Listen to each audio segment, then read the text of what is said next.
click, click, click. Hey guys, Omar here for another Fuji X-T20 video.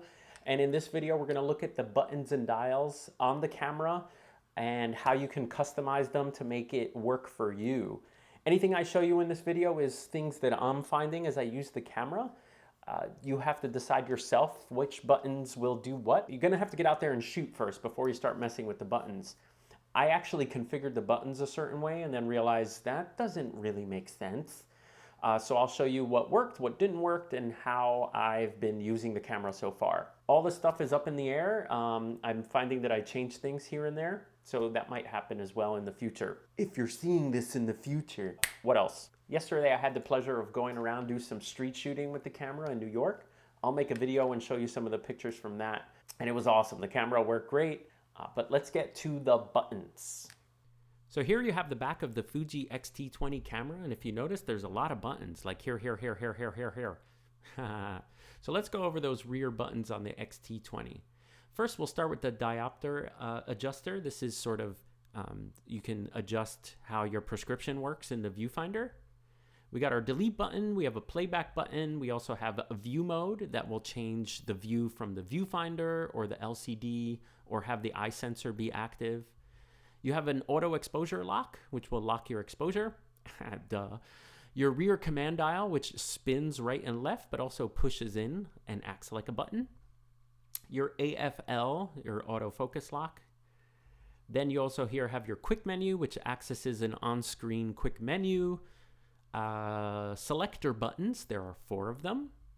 Menu button and display back. Display is how you want to change the back of the LCD, and back means if you want to go back in a menu item. On the top, you have your shutter release, which is at the top there, and you also have a function button. On the front of the Fuji X-T20, there is a front command dial, which also spins and pushes in. The first thing you'll have to decide is the role of your selector buttons. Are they function buttons or are they focus selector buttons? Okay, the first thing you want to do is decide what you want your function button to do. So let's show you how to do that. Go to your menu, scroll down to the little wrench setup menu, go to button dial settings, and you go to selector button settings where it says boop, go to the right. You have 2 options.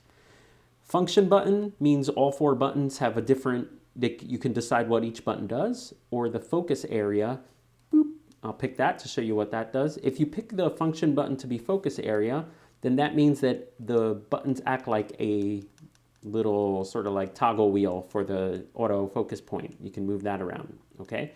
So you have to decide what you want these 4 buttons to do. I've set them up so each button has a different sort of function, okay? So I'll show you how. We'll go back to that menu and fix that.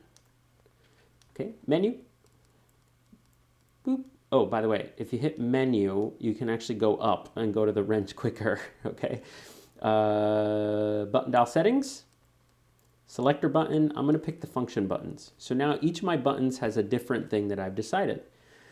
You can change what each one does if you go to function button settings. And here, if you notice, it gives you like a little graphic representation. Here you can decide what each one does.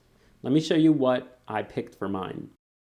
First thing is I picked the top one. I picked I picked which focus mode I'm going to use. Okay, so I can have single point focus, zone focus, or wide tracking. So the top one helps me decide what mode for focus. If I go to the right, I have my white balance. Now I have my white balance here so I can preview on the screen what each white balance is doing. So I like that there. At first I had it on the quick menu, but I moved it over here because I was sort of changing white balance a little often to test things. So right now that's my white balance button. That may change, like I said. If I go down, that is my focus modes, okay, all the focus points. And on the left are my film simulations. On the left right now, because I'm playing with all of them, oh, my white balance is wacky. Hold on, change that to auto, bam.